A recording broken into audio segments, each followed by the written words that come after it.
Now let's move on to the explanation of the poem, taking 2 stanzas at a time. No stir in the air, no stir in the sea, the ship was as still as she could be. Her sails from heaven received no motion, her keel was steady in the ocean.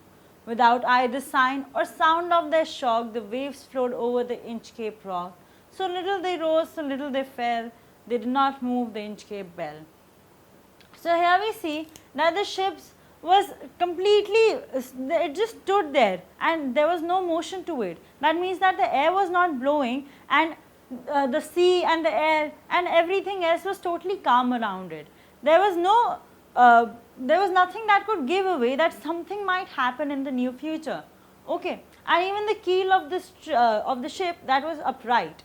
And then they say that the waves are flowing so smoothly and so calmly that they almost did not ring the Inchcape bell, as if they had no power to do so.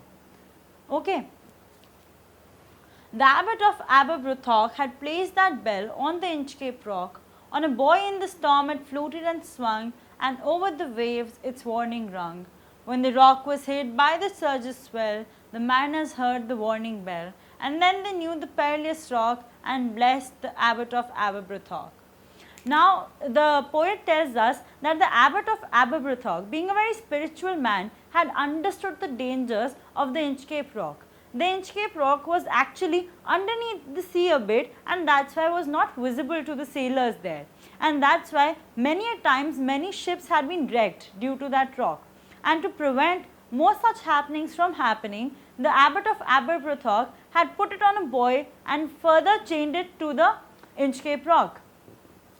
So, whenever there was a storm or a very high tide, the bell used to keep ringing. So, when the sailors they sailed past it, they heard the bell and they knew that they had to avoid that rock, and they had to take another way. The sun in the heaven was shining gay, all things were joyful on that day. The seabirds screamed as they wheeled round, and there was joyance in their sound. The buoy of the Inchcape bell was seen, a darker speck on the ocean green. Sir Ralph the rover walked his deck and fixed his eye on the darker speck. So we see that it's a beautiful weather, the sun is shining, and the water is calm and everything is good. And in such a joyous atmosphere, Sir Ralph the rover, he's a pirate. So he's there and he's very happy on his deck, and he's feeling the fresh air on his face, and that is making him happy. But that is also somewhere inside him rekindling the devil inside him. And then he makes up this nasty plan. But how does he make this nasty plan? He first sees that in the green waters, in the midst of it, with the rock, there is a buoy and there is a dark bell there. So he sees that dark speck on the ocean green, the dark bell on the green waters. He felt the cheering power of spring, it made him whistle, it made him sing. His heart was mirthful to excess, but the rover's mirth was wickedness. His eye was on the Inchcape float. Quoth he, my men, put out the boat, and row me to the Inchcape rock, and I'll plague the abbot of Aberbrothock. So he next says that in that beautiful atmosphere, he was whistling, he was singing, he was so happy inside. And this happiness brought out the devil in him. And he made that nasty plan that he was going to remove that bell from where it stood, from where it was placed by the abbot of Aberbrothock. Because right now, whenever any sailor passed that rock, he would bless the abbot of Aberbrothock for saving his ship and for also saving his life.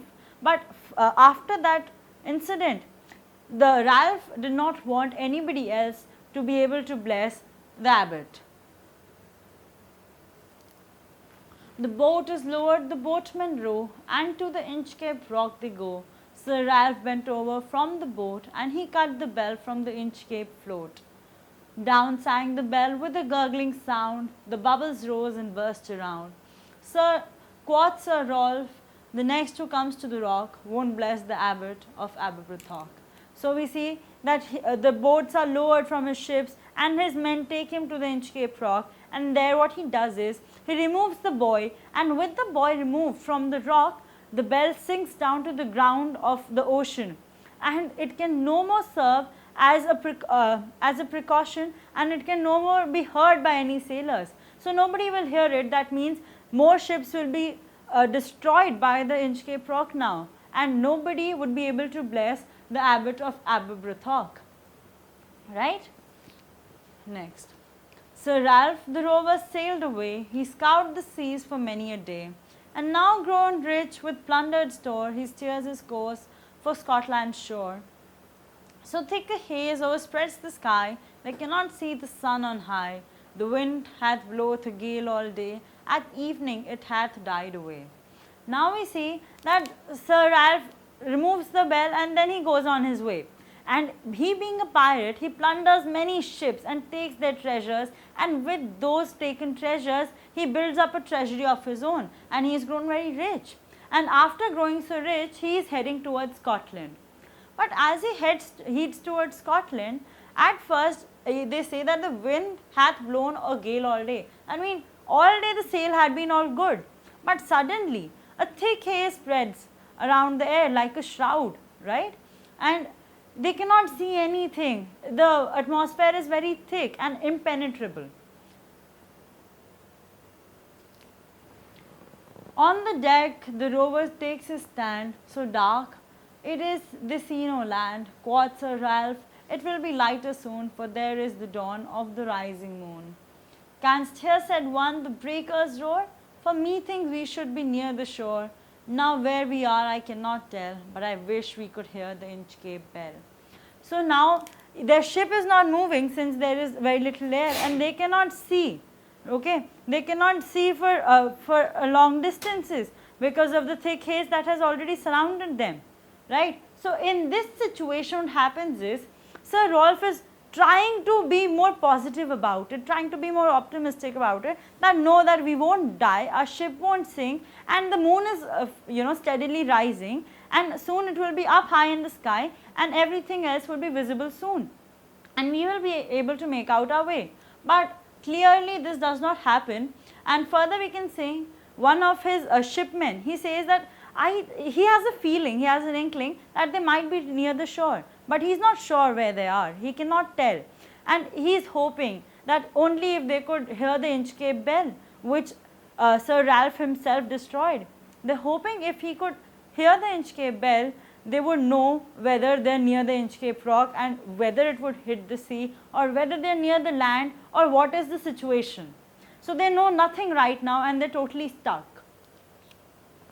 They hear no sound, the swell is strong, though the wind hath fallen, they drift along, till the vessel strikes with a shivering shock. O Christ, it is the Inchcape rock. Sir Ralph the rover tore his hair, he cursed himself in his despair. The waves rush in on every side, the ship is sinking beneath the tide.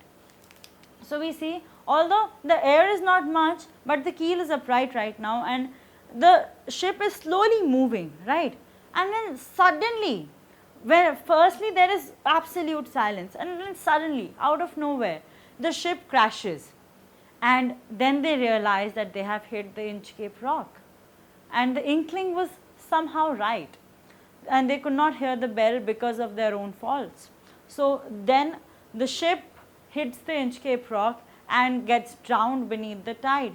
And while all this happens, Sir Ralph curses himself in disgust, in anger, that he himself brought on this upon himself.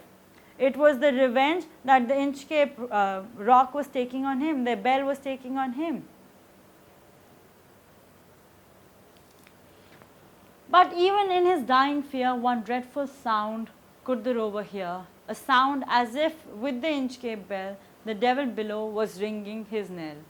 So even as they drowned, and all of them were about to die at that moment, even at that moment, with all the frustration built up inside him, rover could even then hear, just like the Inchcape bell would ring.